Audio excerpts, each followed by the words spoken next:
ci àdduna bi lay diaspora ñëw samay sécurit lépp jiif taxiril tuuti da ko gis ci waxtu bi kan yow nga koy xam ne xabaar yu leer wér te wóor a wóor bés bu baax bi ñu la ñooy faat àdduna wëndeel fépp si ñëpp suñuy gën fépp la tax actualité la ñu lay jox politique culturelle sportive social bi ci réew Sénégal lépp lay daw dañoo ànd ak diine cosaan ak aada lépp ngay am bay ñu naan Afrique Amérique Asie Europe Océanie ñu dugg wëri mbiri lépp la ñu jël si ndoon yaa ngi ci biir diaspora xeeblu foofu la yaa ngi diaspora dikkal dëkkal mooy yëkkal diaspora si ndoon yaa ngi ci biir diaspora xeeblu foofu la yaa ngi diaspora dikkal dëkkal mooy yëkkal diaspora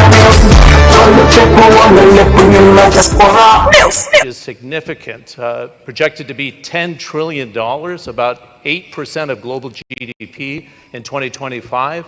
We're trying to get ahead of the curve here. That's what the UN and GCI partnership's about, is to lean in onto the multilateral framework to move faster, but we're looking at $16 trillion by 2030 if we stand still, and certainly we are not. Let me welcome our distinguished panelists here. First, Her Excellency Kolinda Grabar-Kitarovic is the President of Croatia, 2015 to 2020. Let's give her a warm welcome to the stage. Please. It's great to see you. Welcome. Thank you. Thanks a lot. His Excellency Macky Sall, President of Senegal, 2012 to 2014. It's great to see you, sir. He speaks fluent English, but he's going to be doing his remarks in French, which is his mother tongue. Make sure you have your translation devices out for his interventions. And the Honorable Chris Inglis, National Cyber Director, very familiar face here to the GCF, at the United States, the NCD 2021 to 2023. It's great to see you all.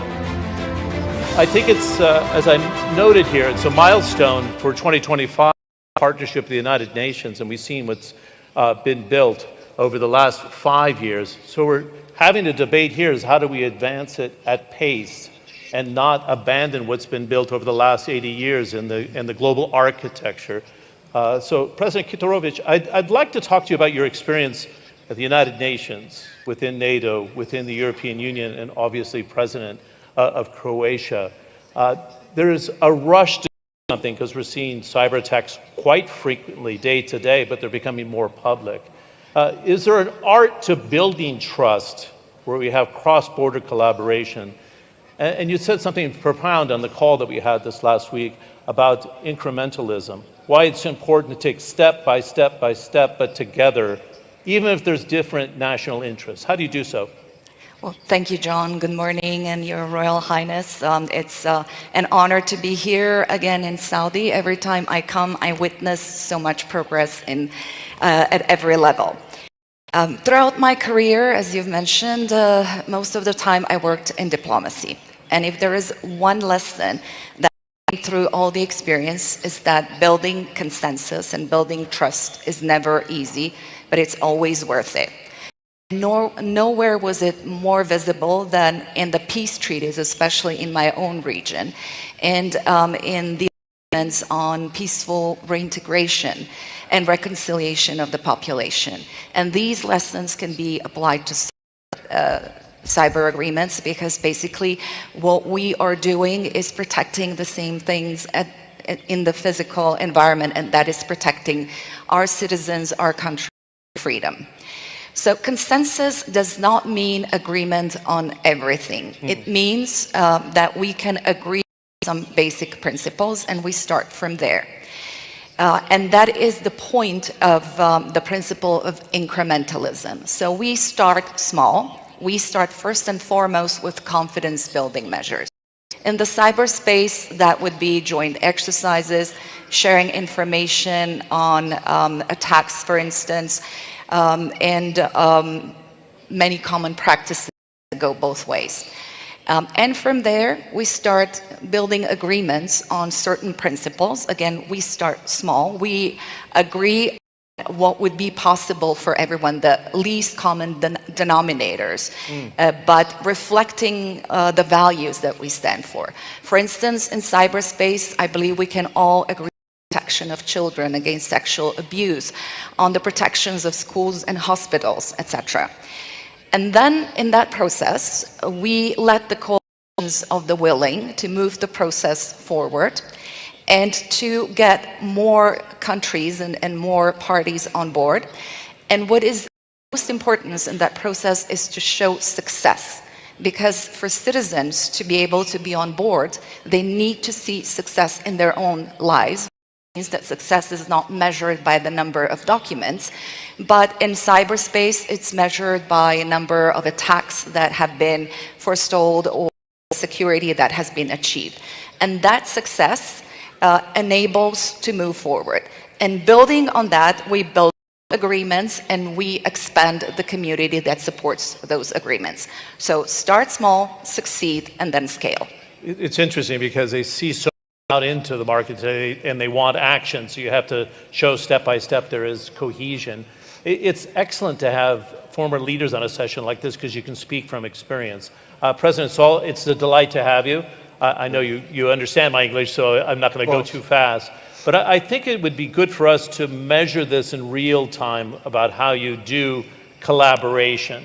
And you were saying to me last night when we had a brief meeting that during the Christchurch terrorist attack in 2019, that inclusion and rapid response was vital. How does that play into the idea of protecting multilateralism? And what did you see in the meetings that lead you to believe we can do the same here when it comes to cybercrime, Your Excellency? Thank you very much, George, and I want to salute my dear sister here. Let me first salute and congratulate Khadim al-Haramaini, King Salman bin Abdulaziz Al Saud, and the Crown Prince Mohammed bin Salman, Prime Minister. Now I want to switch in French to Good. Be sure that... You make me smile because your English is so good, but I understand diplomacy. Merci beaucoup. Alors, la cybersécurité, nous l'avons vu dans le film tout à l'heure, est une pratique mondiale, elle est globale, puisque la cybercriminalité ne connaît pas les frontières. Je salue les efforts de l'Arabie Saoudite, le royaume d'Arabie Saoudite, pour avoir eu l'idée d'instituer ce Global Cybersecurity Forum. Parce que c'est une problématique majeure qui ne peut être résolue que par la coopération. La coopération entre États et les tech qui sont les responsables des plateformes. Et justement, j'ai en souvenir l'appel de Christchurch. Après cette attaque terroriste, le 15 mars 2019, à Christchurch, où on a attaqué 2 mosquées et tué plus de 51 personnes. Et cet attentat a été programmé et montré en live. À la suite de cette tragédie, il y a eu une action commune immédiatement qui a été faite 2 mois exactement après les attentats, le 9 mai 2019, à l'Élysée, à l'invitation du président Emmanuel Macron, co-invité, qui a co-organisé avec la première ministre d'alors de la Nouvelle-Zélande. Et plusieurs pays se sont joints immédiatement, dont le Royaume-Uni, le Canada, le Sénégal et d'autres, mais également la présence des big tech, ce qu'on appelle les GAFAM, ils étaient là, Google, Facebook, Twitter, Amazon, etc. Pour avoir une action commune entre États et plateformes numériques majeures, pour réguler les contenus qui entraînent la haine, qui promeuvent la haine, ou en tout cas pouvoir réagir par la régulation et au besoin l'arrêt de propagande terroriste à travers les réseaux. Donc on voit bien que si nous développons la coopération, nous pouvons arriver à des résultats tangibles. Et c'est ça l'apport du GCF. Déjà, c'est devenu un forum global, mais il faut que l'ensemble des États, et c'est pourquoi je salue le partenariat avec les Nations Unies et Antonio Guterres, au passage, doivent permettre à partir de Riyad d'avoir une plateforme mondiale qui inclut l'ensemble des nations, aussi l'ensemble des grands utilisateurs des plateformes numériques, la société civile, pour au moins sur des thématiques comme la protection des enfants et le renforcement des capacités des femmes dans la cybersécurité, que nous puissions ensemble convenir de conventions et de lois qui permettent de réguler et surtout de neutraliser les menaces terroristes ainsi que tous les fléaux qui utilisent justement le développement de ce numérique et qui utilisent aussi l'intelligence artificielle. Ne serait-ce que par rapport à la perspective de l'intelligence artificielle, il serait bien que GIF soit transformé dans cette perspective en une grande organisation mondiale qui va s'occuper et réguler ces sujets. Je voudrais m'en arrêter là. Thank you, President Sall. I'm glad you made reference to it because you talked about the UN Convention on Cybercrime with 120 nations that have signed on, which is quite a big leap forward. You layered in AI, which is the great opportunity in terms of knowledge power around the world, but it's also the greatest threat when it comes to cybercrime. Chris Inglis, you know this from the front row seat at the White House, doing this work from 2021 to 2023. And I'd love to get your thoughts about models for international success. And you said something very profound. When we get stuck in this idea of multilateralism and we're trying to move countries along, we forget who our end user is, our customer, if you will, the voters of the world, people who live and want to prosper. How do you put it, this policy in to be people-centric, if you will, Chris? Yeah, well, John, thank you for the question. And I join my distinguished colleagues in thanking the GCF and His Royal Highness for convening this very powerful group of people who represent not just ideas, but the collective action of peoples across national boundaries, which is so very important. In answering the question, I think I would focus on the central theme of this conference, which is cohesion. That's not merely trying to mobilize concurrent actions of a disparate group of people or nations, but rather to mobilize collaboration, which is to center and focus on the most common aspirations, the most common needs. We should not then focus on those who would hold us at risk. There is a time and a place for that, but rather focus on the needs of our citizens. As Her Excellency, I think so deftly said, if we focus on those aspirations, we're more likely to find common ground. We're more likely to discover that we are not trying to solve similar problems, but we're trying to address the same problems, if not the same aspirations. And by focusing on that, we're therefore more likely to have the mobilization of the collaboration that's required, where we'll make the investments, not simply because we're trying to wake up tomorrow morning to reduce the number of attacks, but to advance the interests of citizens. And there's nothing more fundamental, there's nothing more collaborative than that. Can I focus in on child protection?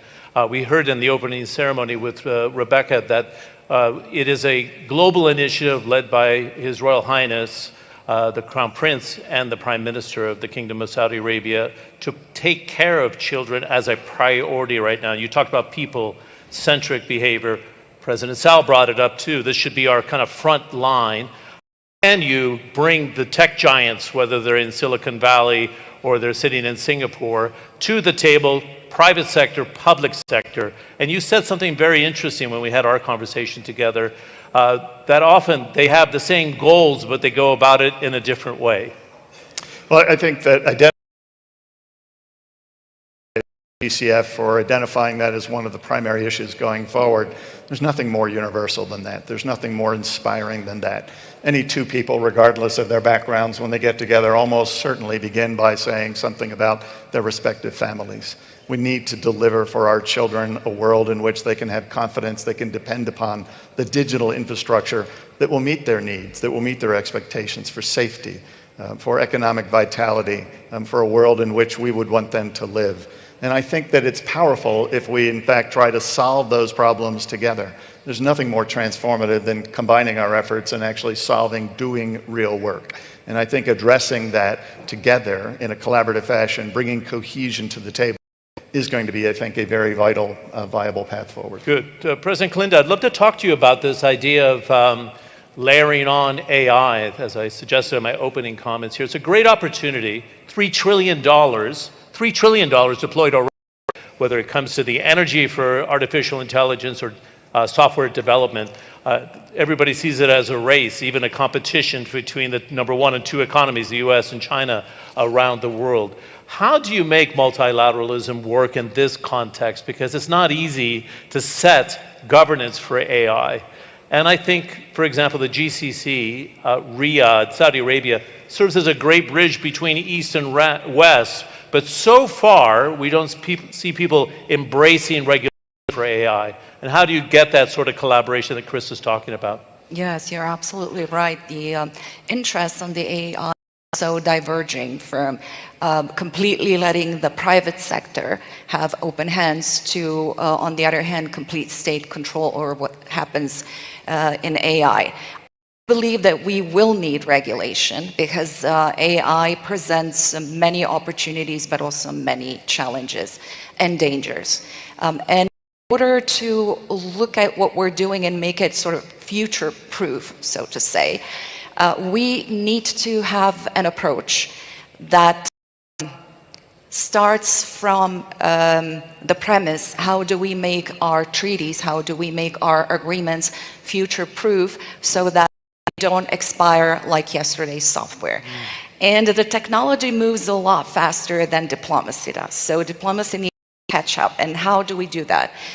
First and foremost, we need to follow that. We need to establish panels that monitor groups of experts, groups of specialists that include also representatives of the industry, representatives of the governments.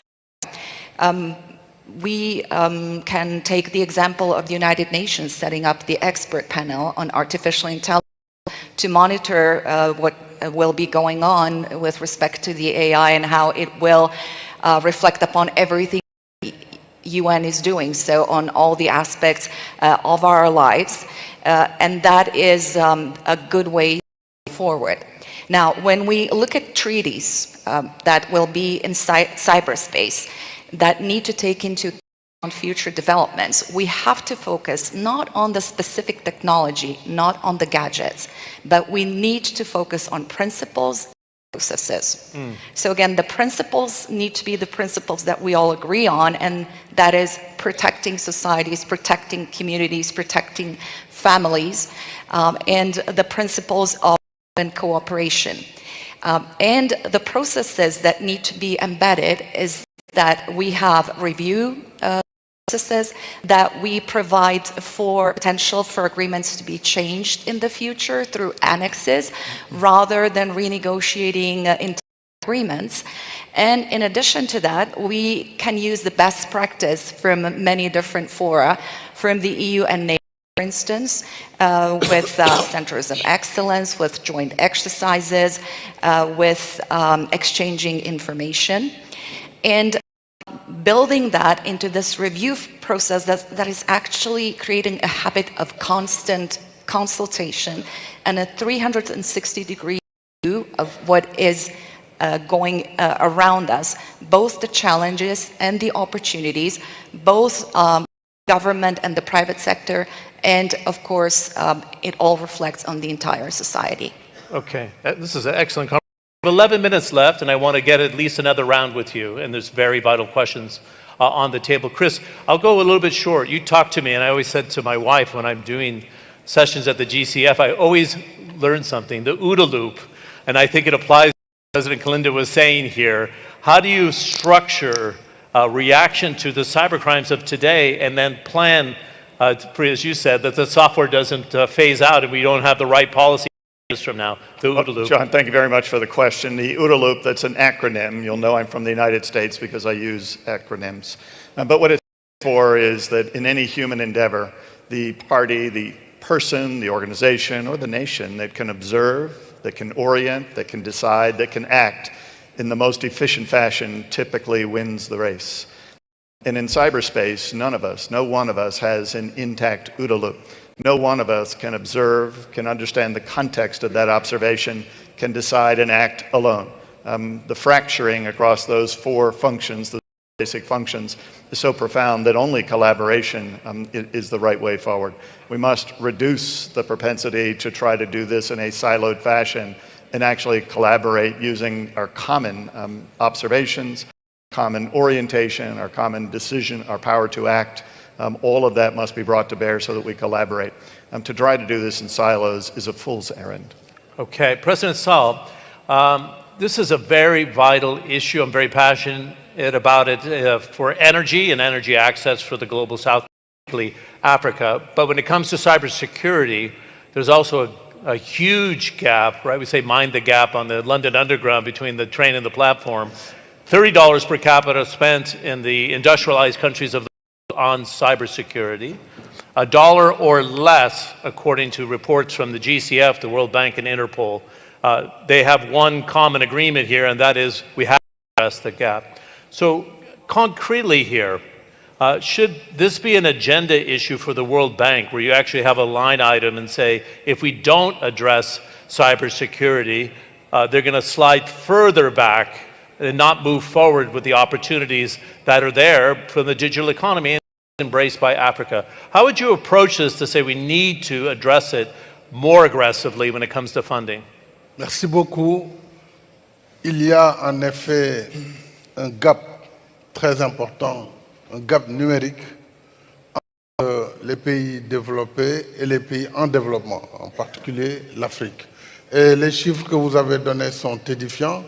$30 par habitant dans les pays développés sont consacrés au développement au numérique, pendant que dans les pays en développement, on est à moins de $1.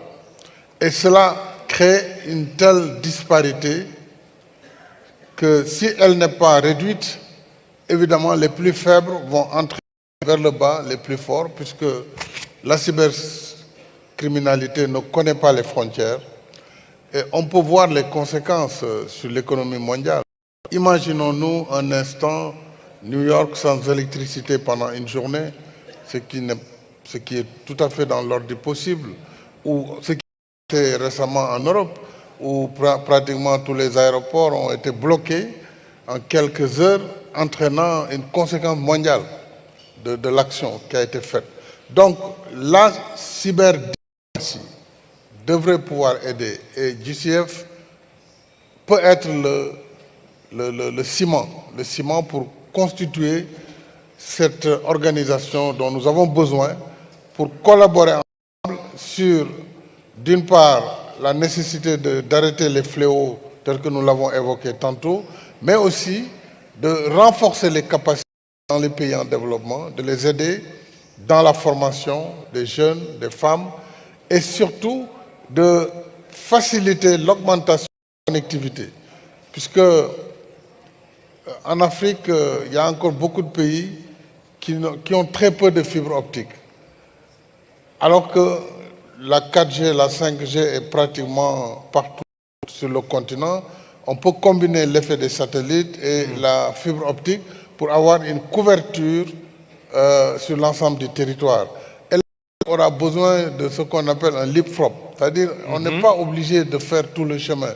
On peut juste être connecté en ce moment avec le monde dans cette troisième révolution du numérique, mais surtout dans le développement de l'IA. Et je rappelle que l'Afrique peut venir aussi avec sa jeunesse, avec sa main-d'œuvre, puisqu'elle fait aujourd'hui 1,4 milliard d'habitants, qui sont projetés à 2,5 2.5 billion people in 2050. Donc, cette population jeune a besoin d'être dans le numérique, dans le codage, dans ce qu'on appelle les STEMs, le système de l'enseignement des mathématiques, des sciences, de l'ingénierie. Et cela permettra effectivement d'apporter une plus-value dans le concert des nations, puisqu'il faudra beaucoup de cerveaux pour avoir toute cette surveillance sur le net, que ce soit pour la cybersécurité, cyberdéfense ou cyber, tout ce que l'on veut, il faudra des ressources humaines que l'Afrique pourrait contribuer, en tout cas à apporter. Et pour terminer, il faut de la coopération. Il faut de la coopération, il faut de la coopération pour réguler les plateformes. Et ce n'est pas seulement l'affaire des États. Ce sont les États, mais c'est également les grandes plateformes numériques, c'est le secteur privé, ce sont les citoyens.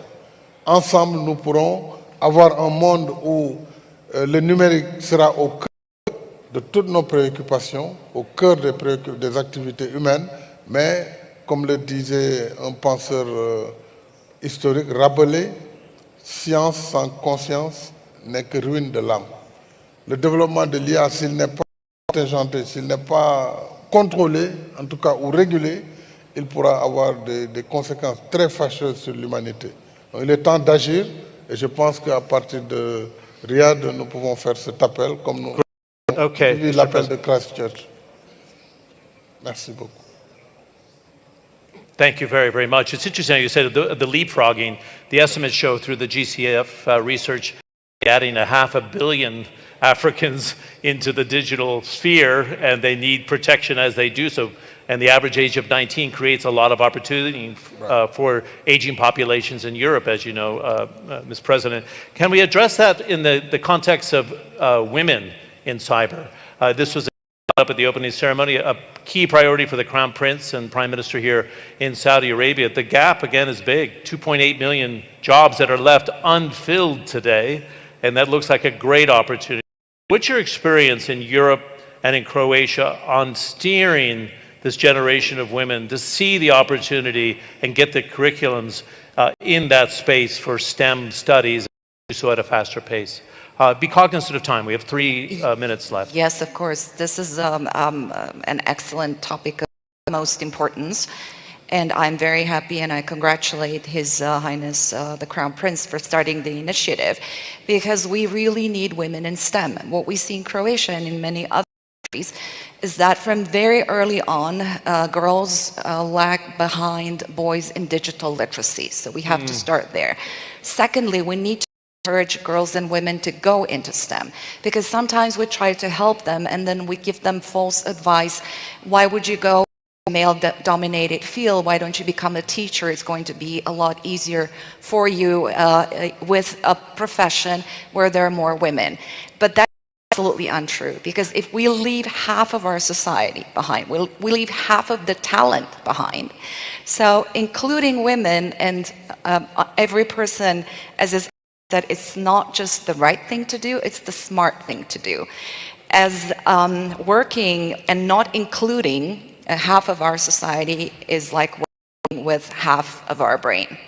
Interesting. Very quickly, if I may, it's fascinating. This is where the private sector could have a key role, because they're filling jobs for the future for themselves. And where I've seen public-private partnerships work is where they say to the private sector, what are we missing?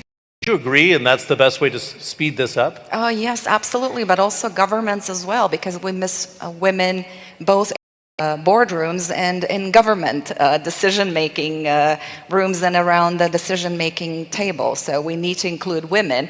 And I have witnessed processes, including the formation of the government in Croatia, where there's a list of officials, and then somebody says, oh, we need women there. So we still principally think about men, and we have to extend that the best and the most qualified persons possible. But in order to do that, again, we need to educate, encourage, and support girls and women in the process. Okay, thanks very much. I'm going to give you the final word in this session because we're nearly out of time, and I don't want to step into a huge controversy, but I'm curious what we learned from the Russia-Ukraine, that we've seen now going into its 4th year.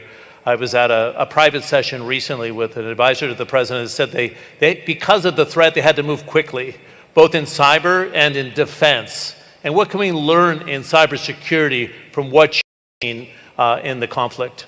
Yeah, thank you for the question. I think we can all say that we've been inspired by the Ukrainian efforts to defend their very existence over the last 3 years. And as much as we've seen what's happened on a physical battlefield, There's been a very stout kind of conflict taking place in cyberspace, and the Ukrainians have prevailed there. And how have they done it? They made modest investments in their technical architecture. Any system of interest today depends upon not just the technology, but the second thing that they've invested in is their skills, their human skills. And they've used every talent in the room. Without regard to the backgrounds of those people, they've used every head. But the third, and I think the thing that is most impressive, is what the Ukrainians have done is to develop and deploy a coalition of co-defenders, not co-combatants, but co-defenders across the private sector, across many nations, and of course across their own society. And as Digital Minister Fedorov told me recently, he said, but the most important thing is the fourth thing, which is to remember what cyberspace is for. To know that the citizens that we actually serve have aspirations and needs, and we wake up every morning focusing on that so that we can establish the forward initiative and get away from the idea that we would simply wait for someone to hold us at risk and respond to that. I think the initiative of the GCF is so very powerful in declaring what we want to deliver to our citizens without regard to nationality or coalition. Good. I always learn from you, Chris. And one thing you said to me when we had that brief discussion is that we're learning through this process that defense can lead to victory. Everybody thinks it's the offender that wins the battle. What can we learn from defense and cybersecurity, would you say? Perhaps defense is the new offense, and actually articulating and supporting the needs of our citizens collectively will mobilize that cohesive coalition going forward that the GCF has called for. Okay, very good. I wanted to ask President Sall about this, but we're a bit short on time. I want to encourage participants, both in the public and private roundtable, to talk to you about your new book, which came out 2 weeks ago, Africa Lead from the Heart. You led Senegal for 12 years. As I noted to His Excellency last night, have followed energy, and the offshore facilities for gas and oil, LNG for Europe, are game changers, but he's challenges in the cyber front there. But he talks in his book in a very profound way about the opportunity of Africa. And I always said we devoted so much money to COVID-19, right, and the response, but we didn't get it to the developing world fast enough. We're seeing the same pattern in AI, and he addresses these challenges for the future, but the African prism, which I think is so important with the average age on the continent of 19. My daughter said, you know, that President Kalinda, she's like a girl boss, so you are leading by example. Chris, it's always a pleasure. Can we give a nice applause to all three of our panelists? It's really nice to see you. Thank you very, very much. Thank you so much. Nicely done. Thank you. Excellent. We'll lead you back down to the stage, please.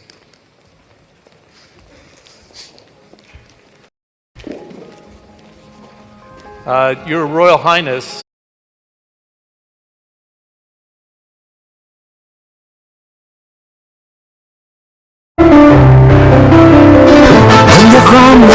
ci àdduna bi lay diaspora samay seetu bi lépp jeex taxiril tuuti danga ko gis ci waxtu bi kan yow nga koy xam ne xabaar yu leer wér te wóor a wóor bés bu baax bi ñu la ñooy faat àdduna wëndeel fépp si ñëpp suñuy gëm fépp la daal actualité la ñu lay jox politique culturelle sportive social bitim réew Sénégal lépp lay daw dañoo ànd ak diine cosaan ak aada lépp ngay am bay ñu naan Amérique Asie Europe Océan ñu dugg wëri mbiri lépp la ñu jël si ndoom yaa ngi ci biir diaspora déglu foofu la yaa ngi diaspora